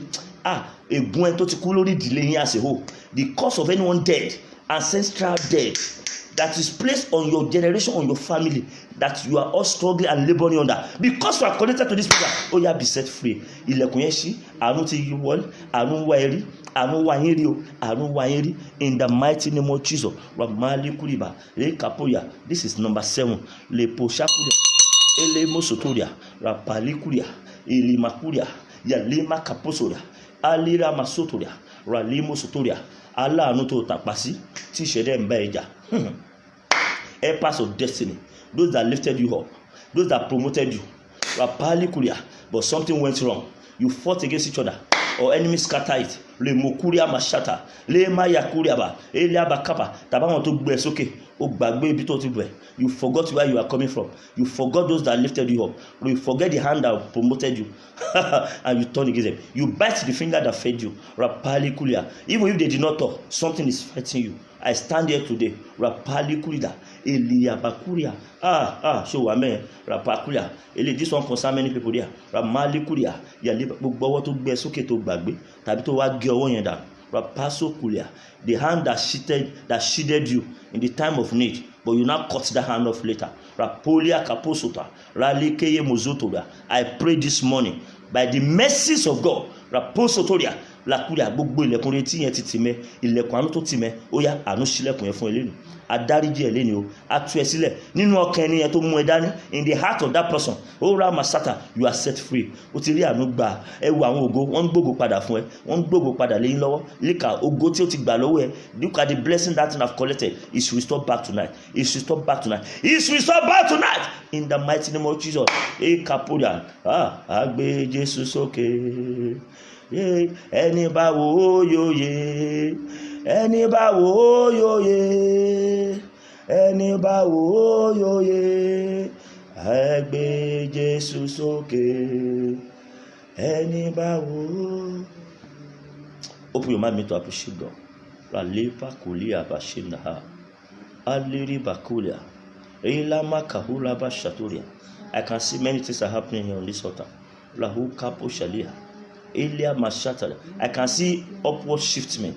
Things have shifted today in the life of many people on this altar. Many things have happened. Rapulia, I can see a total silence in the realm of the spirit. And that signifies victory. Ìṣẹ́gun ló ń sọ bẹ́ẹ̀. Ìṣẹ́gun ló jẹ́ victory, victory, victory, victory. I see angels ascending and descending around your life. Opali kuri masata in that room. Malika ibu sutura. I want to bless you before I go. What does it mean to arise? To arise means to make a difference in life. To arise means to rewrite the history of your family. What does it mean to arise and shine? La Kuria Mamama. It means to become a living epistle, a living testimony. What does it mean to rise and shine? La Kura Masataya. Le Rimo Zotokulia. It means Lema Kapoya, to radiate the glory of God. La Makuliaba. What does it mean to rise and shine? Lema Kapoya. It means when people see you, you become a showcase of the power of God. People will look at you and say, so God can do this. It means you are shining. What does it mean to shine? Lera Makulia Masotoria. When you say arise and shine, what does it mean to shine? Leposokuliaba. Rabasa. It means Lakaya, to uncage the voice of your destiny. To uncage the voice of your destiny. What does it mean to rise? It means to be a light in the midst of darkness. What does it mean to shine? It means to be disgracing darkness anywhere you are.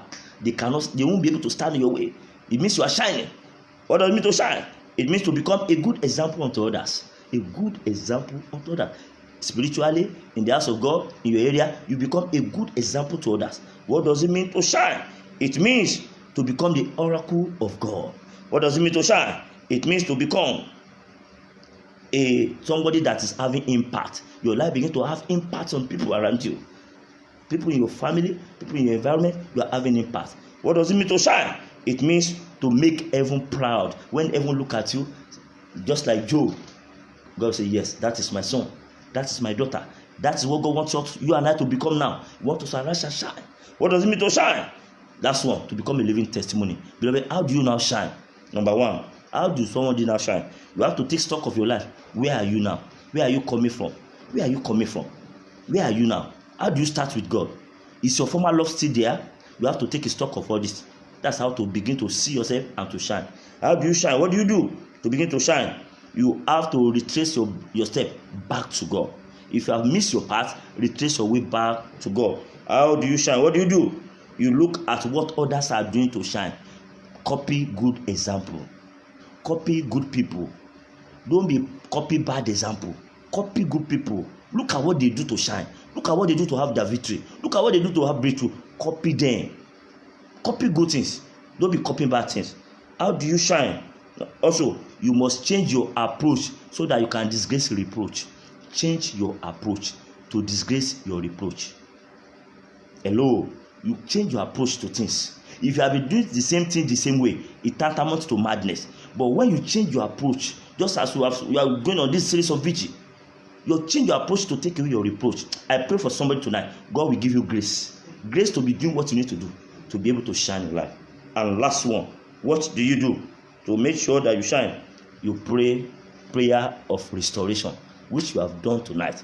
And I pray for somebody here, as God will and Spirit is alive, because you are particular of this week, anointing of greatness, favor for greatness, grace for speed, grace for restoration, grace for mercy, grace for every good thing that you need in life, according to 2 Corinthians chapter 9 verse 8, that may God give you all grace that you need. There's nothing that you want to control in life. There's no possibility you want in life that is not controlled by grace. There's no challenge in life that is generic. It is tantamount to the grace that they confront.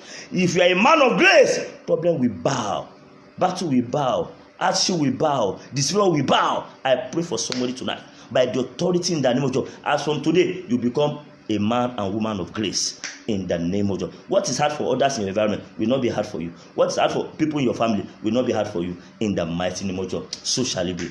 In Jesus' mighty name we pray. Bring out your water quickly. Rapali kulida, rapozu kulia. Rema yaka, bring out your water. Rema shatoria. You will not forget tonight in the mighty name of God. Testimony that people will see. Testimony that will shout. The power of God will be seen in your life in the name of Jesus. Bring out that water. That water is about to do something great in your life.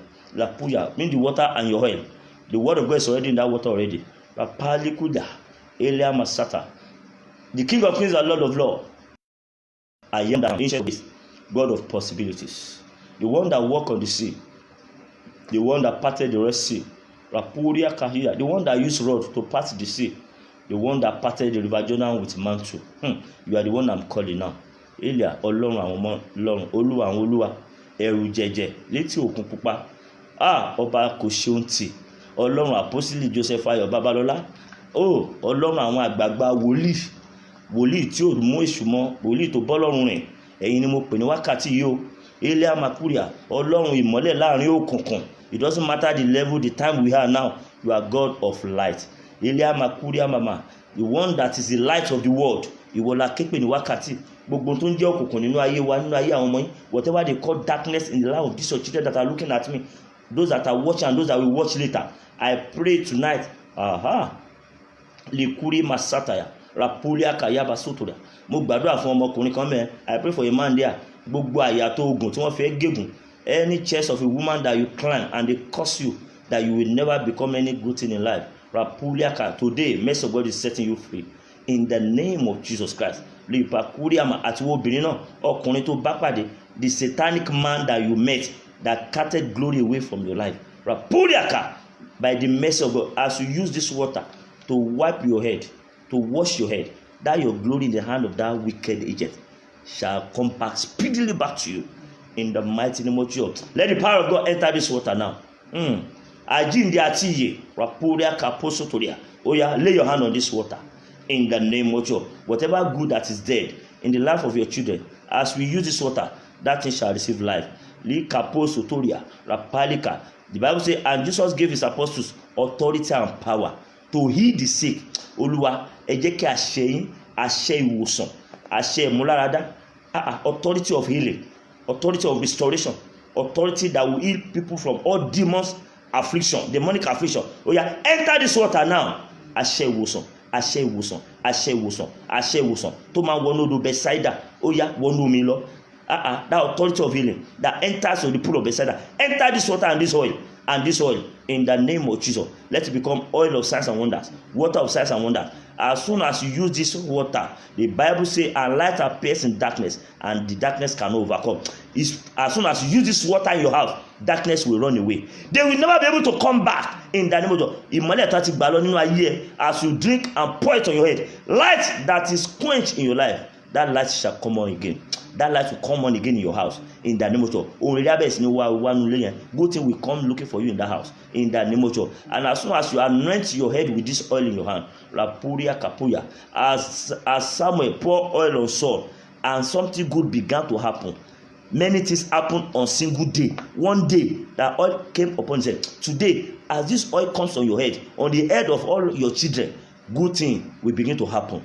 Good thing that you have never seen before, favor you have never seen before, joy you have never experienced before shall come upon your life. Anytime you wojú Ọlọ́run fún ọmọ, make sure you anoint your navel. Gbogbo agbára tá bí nínú èèyàn tá bí nínú èèyàn tó sọ pé ó ní bá wọn gbọ́ kó láyé, tó lò ní bá wọn bímọ, tàbí tó lè tó wà nú ẹ̀ ò ní rí bí.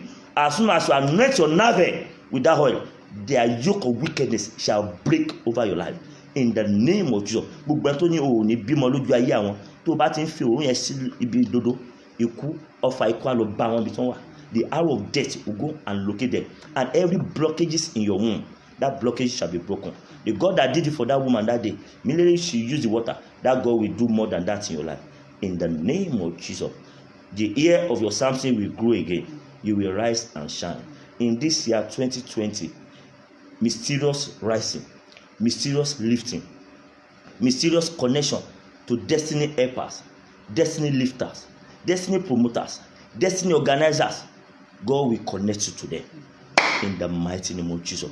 And the name of the Lord shall be praised in your life, shall be praised in our life. So shall it be. In Jesus' mighty name we pray. Amen, amen, amen. Somebody shout hallelujah. You are highly blessed and highly favored in the name of Jesus. I appreciate all of you that you are there and that we are there. Your instrument of work, I lay hand on those things in the spirit realm. Rapolia kaposotoria, raleka. Gbogbo ègún tó ti wà lórí ẹ̀, ègún ìrandíran, ègún òbí, parental curse on your certificate, on your instrument of work is broken now in the name of Jesus. Mo da ọwọ́ mi pọ̀ mọ́ Lord, the hand of nail of Jesus. I place my hand on that hand and I place it on those things in your hand. That your work, I command shame to get out of that work. Lack, get out of that work. Disfavor, get out of that work in the name of Jesus. Oh, that your paper that you want to get in that foreign land, oh yeah, receive that paper now. Receive your original papers in the name of Jesus. You will never be put to shame. I pray for those that are abroad. Any power that is sending arrows to you from Nigeria here, by the authority in the name of Jesus, I return their arrows back to them 10 times. I cause a permanent separation between you and them in the name of Jesus. That is the most control that I use against that control today in the mighty name of Jesus. So shall it be. In that land, you will rule, you will reign in the name of Jesus. The promise of God in that Isaiah chapter 1 to 3, 61 to 3 shall come to pass in your life. Gentiles shall come to your life. I want to mọ̀ rí tẹ́lẹ̀, they will begin to come to you. They will come and seek your help. They will come to come and favor you. And verse 20 said, your sun shall no longer go down. Verse 20, your sun will no longer go down, and even moon will not withdraw its light. He said, God shall be your everlasting light. Look at those powerful words. Those words shall come to pass in your business, in your career. Your life will no longer be hidden. Your light will no longer be hidden, because Jesus could not be hidden in the mighty name of Jesus. You are blessed. Your children, our children are blessed. Everything with you are blessed. This year, doesn't matter what is happening in the whole world, you will shine again. You are lifted again In Jesus' mighty name we pray. God bless you in the mighty name of Jesus. In case of any question or anything, our number still remain the same. I still remain your friend in the School of Prayer and Deliverance, and Pastor Tayo. You can check us, you can check our page and like our page. Because as time goes on, next week by the grace of God, we are going to start another topic. Holy Spirit will give us by Sunday. I'm going to post it. You can check our Facebook page. Our page is Tayo Ahmed, Jesus.amen.hallelujah. You can check it out, those two, Jesus.amen.hallelujah, Tayo Ahmed. All these things are there. You can also check us on YouTube, Tayo Ahmed. God bless you. You can see play any of these things over the weekend. And as you do that, God will increase you on all sides and comfort you on all sides. Increase your greatness in Jesus' name. Let's say the grace together. The grace of our Lord Jesus Christ, the love of God, and the sweet fellowship of the Holy Spirit be with us now and forevermore. Amen. Surely, goodness and mercy shall follow us all the days of our life, and we shall dwell in the Lord forever and ever. Amen. Make sure you share. Let somebody be blessed with this. God bless you as well. Can we shout 7 perfection glorious? I am lifted, I am shining. Hallelujah. Hallelujah. Hallelujah. Hallelujah. Hallelujah. Hallelujah. Hallelujah. Hallelujah. Amen. God bless you. You are blessed. Have a wonderful night. Shalom. Good night.